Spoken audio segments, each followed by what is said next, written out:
টিফিনে আছে দেখো পাতলা পাতলা আলু পেঁপের তরকারি, সাথে দুটো রুটি আর সাথে লড চমচম।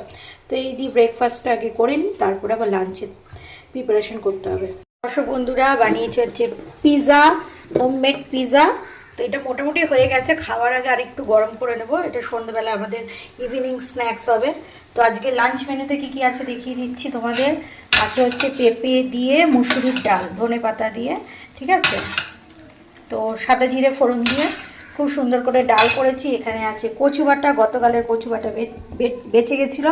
তো এখানে স্যালাড আছে, এখানে বেসন গোলা আছে, এখানে আছে চিকেন। তো চিকেনটা অলমোস্ট হয়েই গেছে আমার। তো এখন শুধু বাকি হচ্ছে ভাত আর এই বেগুনিটা কেটেছি দেখো, মানে বেগুনটা কেটেছি আর কি, বেগুনি এখনো কমপ্লিট হয়নি। তো এই হচ্ছে ওভারঅল আজকে আমাদের লাঞ্চ মেনু। দর্শক বন্ধুরা আমার